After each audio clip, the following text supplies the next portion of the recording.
Ei, Danny, temos uma notícia meio de última hora, de uma publicação recente do Trump no Truth Social, feita há apenas meia hora. Os Estados Unidos têm controle total sobre o Estreito de Hormuz. Acho que vamos mantê-lo. Nosso bloqueio naval está sendo chamado por todos de muralha de aço. Não há nada que o Irã possa fazer a respeito. Eles não têm marinha nem força aérea. Seus soldados não recebem pagamento. A Guarda Revolucionária Islâmica está dizimada e fugindo, e sua liderança é, na melhor das hipóteses, incerta. Eles não têm dinheiro. O país deles está arrasado. Tudo o que tem são notícias falsas e inflação de 300% e piorando. O Irã é só fala, nenhuma ação. O valentão do Oriente Médio não mais. Louvado seja Alá.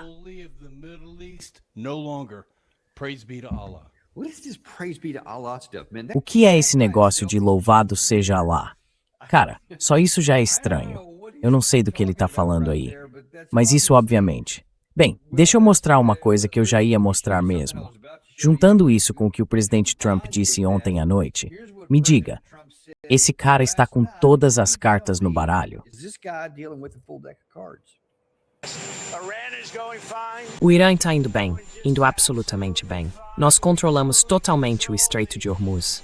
Nós temos o controle sobre ele. Ninguém mais, só nós. Nossa marinha é inacreditável e as coisas estão indo muito bem para o nosso país. Pode prosseguir. Mas do que ele está falando, afinal, quando diz que estamos no controle de tudo? Obviamente não estamos.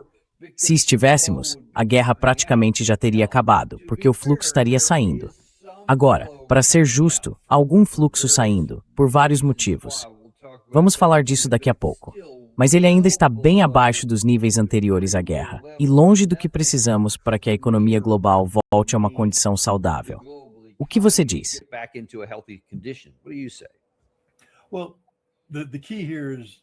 Bem, o ponto-chave aqui é o seguinte, coronel. Sabe, em West Point, um dos maiores crimes que você pode cometer é tergiversar, não mentir. Quer dizer, mentir é uma mentira direta. Mas tergiversar não é exatamente contar uma mentira. Mas também não é dizer a verdade. É dizer algo que soa como verdade. Mas, sabe, não é a verdade completa. Você está tergiversando. E o presidente está tergiversando aqui, porque ele diz que nós controlamos o Estreito de Hormuz, mas não controlamos. Não temos nenhuma influência sobre o que entra e sai do Estreito de Hormuz. Os iranianos têm 100% de controle sobre isso.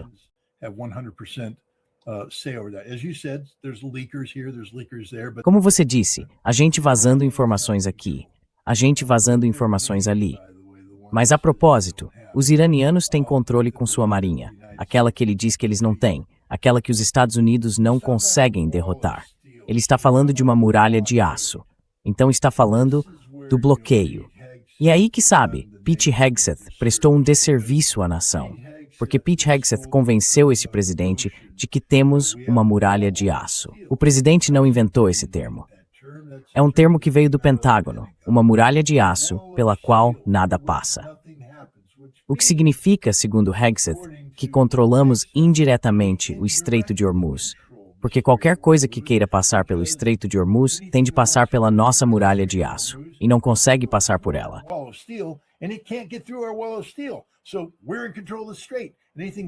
Então estamos no controle do Estreito. E tudo que sai do Estreito tem que passar pela nossa muralha de aço, e não consegue passar. Então controlamos o Estreito de Hormuz. As pessoas precisam entender o que é uma muralha de aço.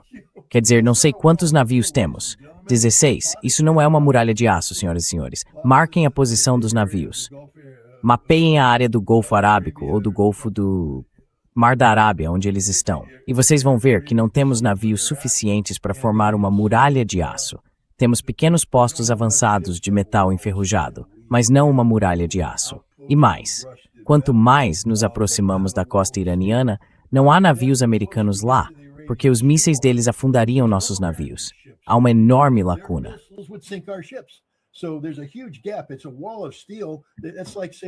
É uma parede de aço.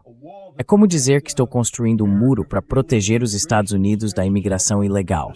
Um muro que vai do Oceano Pacífico para o interior. Mas quando você chega a alguns quilômetros a leste de San Diego, o muro para e há uma enorme brecha. Você percebe, esse muro é inútil, porque tudo está passando pela brecha. Qualquer coisa que contorne a costa iraniana está saindo, e uma enorme maioria do transporte marítimo iraniano está fazendo exatamente isso. Então está passando por essa brecha, entrando e saindo e saindo. Trump está simplesmente inventando coisas, inventando coisas. Nós não controlamos nada, não controlamos absolutamente nada. Ele está mentindo para o povo americano, mentindo descaradamente.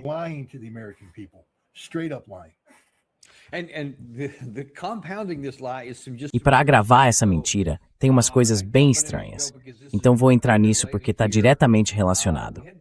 Tivemos Victoria Coates na Fox News tentando dar alguma justificativa para a necessidade desse aumento enorme, enorme mesmo, no orçamento de defesa em apenas um ano. E ela vai apresentar alguns números aqui que chamam bastante atenção, porque eles estão falando do ano fiscal de 2027. E só como preparação, no último ano nós produzimos cerca de 600 mísseis interceptadores PAC-3. Isso subiu de cerca de 500, 4 anos e meio atrás, quando a guerra russa começou. Temos tentado ampliar isso, então passamos de cerca de 500 para cerca de 600. Agora vejam o que eles estão buscando para o próximo ano fiscal.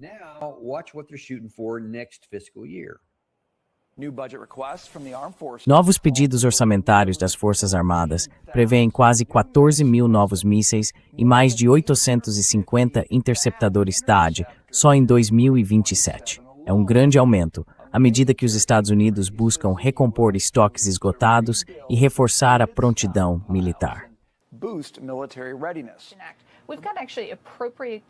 Temos que, de fato, destinar esse dinheiro às coisas certas, às coisas de que vamos precisar para lutar as guerras em que estamos envolvidos agora. Então, sim, acho que o presidente fez bem em solicitar $1,5 trilhão para o orçamento de defesa deste ano. Temos a NDAA em mãos. Agora vamos começar a destinar esse dinheiro para podermos iniciar essa expansão militar.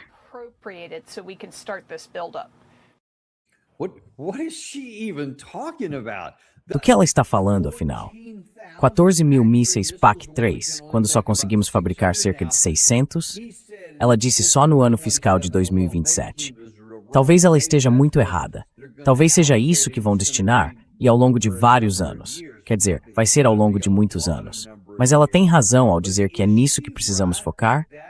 Em mais dos mesmos mísseis interceptadores PAC-3 que não protegeram nossas bases no Oriente Médio?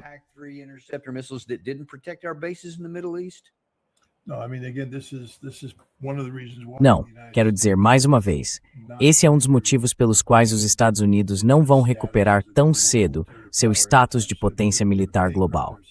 Porque vamos nos levar ainda mais à falência comprando armas que não funcionam. Sabe, acho que ela está falando do financiamento dos Patriots. Simplesmente não há a menor possibilidade sob o céu de Deus de passar de 600 para 14 mil. Olha, todo mundo sabe disso. Basta olhar só para a fundição dos motores. As pessoas entendem que leva de 2 a 3 anos para curar um motor Patriot.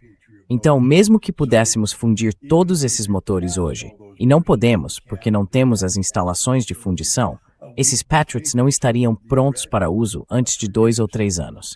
Itens críticos, como os módulos de guiagem e coisas dessa natureza, envolvem tecnologias críticas ligadas a subcontratados.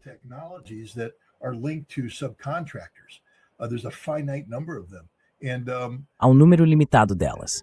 E sabe, como colocar subcontratadas em operação, produzindo esses componentes críticos para abastecer essa cadeia? É impossível. Só a burocracia, mesmo que todas estivessem prontas para começar, só a papelada, as certificações e coisas desse tipo, leva tempo. Agora, eles podem dispensar algumas dessas exigências, mas isso sempre é um risco, porque entra a questão do controle de qualidade. Mas simplesmente não conseguimos produzir, não conseguimos aumentar o volume como eles estão falando, em pouco tempo. Esse é um pacote de aquisição de longo prazo.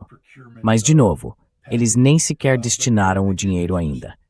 Quero dizer, lembre-se, nenhum contratado começa a fazer nada, coronel. O senhor sabe disso, sem que haja dinheiro por trás do que está fazendo. Unless there's money behind what they're doing. Contractors don't work for the good of the country. As empresas contratadas não trabalham pelo bem do país. Elas trabalham pelo bem dos acionistas. E os acionistas e o conselho administrativo não vão deixar que digam: ei, vão em frente e invistam naquela expansão de fábrica de vários bilhões de dólares. Mesmo sem terem um contrato de longo prazo assinado, mesmo sem terem definido de onde virá a cadeia de suprimentos. Não, vão em frente e nos arruinem a todos, porque é para isso que vivemos como acionistas. Vivemos para ser arruinados financeiramente pela má gestão de vocês. Não, não é assim que funciona. Mas o ponto que você levantou é que esses mísseis não funcionam. O PAC-3 é razoável, mas não consegue derrubar um Iskander de alto desempenho. Ele não tem a taxa de interceptação necessária, não consegue manobrar.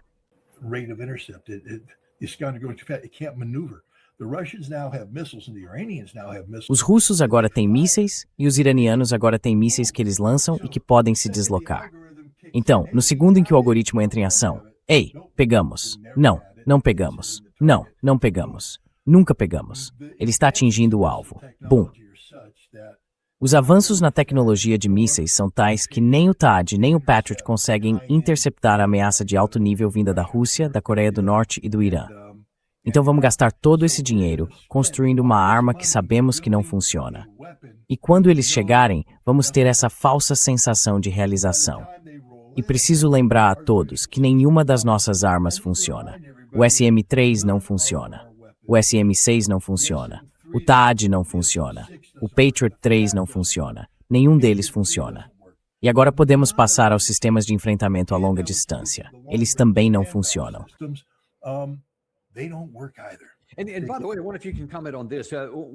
E a propósito, queria saber se você pode comentar sobre isso. Uma das coisas de que o presidente Trump e o secretário Hegseth têm falado recentemente é o seguinte. Eles disseram, olha, eu sei que há muitas alegações de que os JASSMs e os mísseis de cruzeiro Tomahawk, ou os estoques deles, estão acabando. Isso é verdade, estamos trabalhando nisso. Mas ei, temos tantas outras armas. Não há problema. Temos, dezenas de milhares de JDAMs e bombas de pequeno diâmetro, e assim por diante. Essas coisas podem ser lançadas. Mas eu me lembro que não muito tempo atrás, talvez 1 ou 2 anos, houve muitas reportagens dizendo que a razão pela qual você não vê mais JDAMs sendo usados na Ucrânia é que os russos descobriram rapidamente como desviar os sistemas de guiagem dos JDAMs, de modo que eles nunca atingiam o alvo. E me disseram, de qualquer forma, que essa inteligência e essa capacidade de guerra eletrônica foram compartilhadas pelos russos com os iranianos. Então, se agora vocês recorrerem a muitos JDAMs, talvez eles não atinjam os alvos. O que você sabe sobre isso?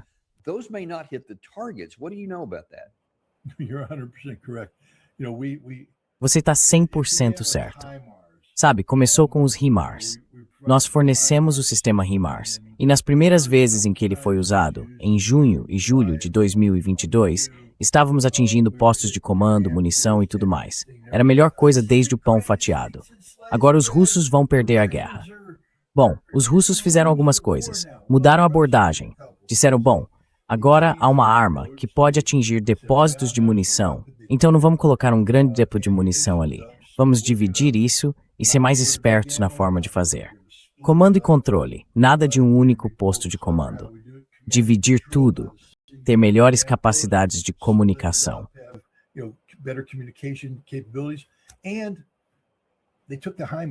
E eles pegaram os HIMARS, fizeram engenharia reversa dos componentes e disseram, a gente consegue lidar com isso. E então os HIMARS começaram a disparar e errar o alvo. Eles são guiados por GPS, com sistema inercial. Então o GPS precisa dizer, você está aqui e o alvo está ali.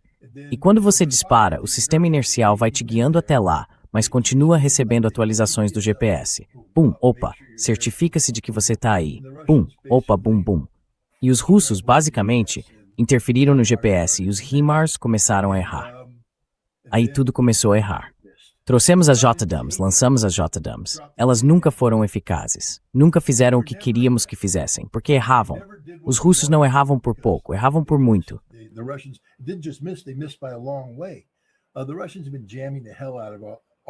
Os russos estão bloqueando para valer todos os nossos sistemas guiados por satélite. Os GMLRS, os sistemas de pequeno diâmetro. Nada funciona. Nada.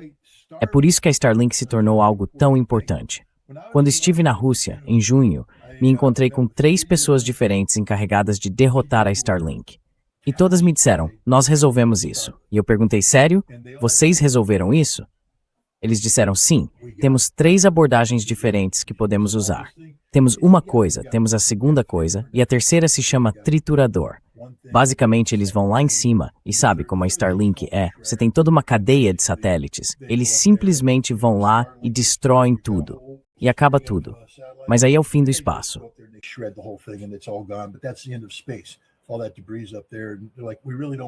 Todos aqueles destroços estão lá em cima. E eles dizem, a gente realmente não quer fazer isso. Se nos obrigarem, a gente faz. Mas a outra coisa é que o cara me mostrou. Eu provavelmente não deveria falar muito sobre isso. Mas eles podem simplesmente desligar terminais da Starlink. Quer dizer, podem escolher um satélite e desligá-lo. E é isso que vocês estão vendo agora em toda a Ucrânia. A Starlink está ficando fora do ar.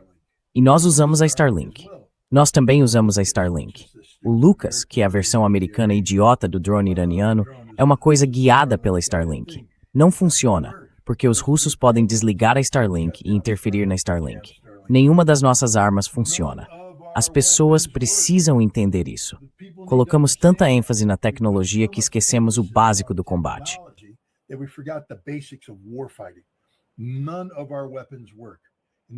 Nenhuma das nossas armas funciona. Agora temos que entrar no trabalho pesado de encostar no inimigo e destruí-lo com poder de fogo, com manobra. Mas já não sabemos mais manobrar, porque não fazemos isso. O que fazemos é sempre nos levantar e explodir eles com aviões. Poder aéreo, poder aéreo, poder aéreo. E agora, os F-35 dominando o espaço aéreo. Quer dizer, são os melhores aviões malditos do mundo. São invisíveis, certo? Invisíveis. Eles não voam para lá porque seriam abatidos, porque não funcionam. Senhoras e senhores, nada do que compramos funciona do jeito que deveria funcionar. Nada do que compramos funciona. E quando o Irã acabou conosco numa luta direta, isso deveria ser o maior alerta do mundo.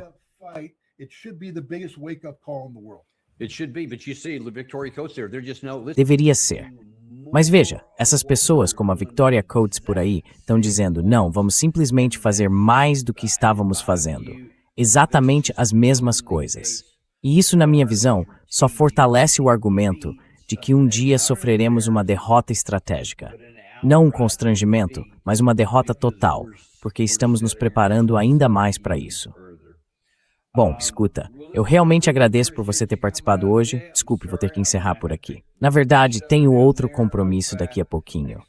Mas sou sempre muito grato por você vir compartilhar informações aqui.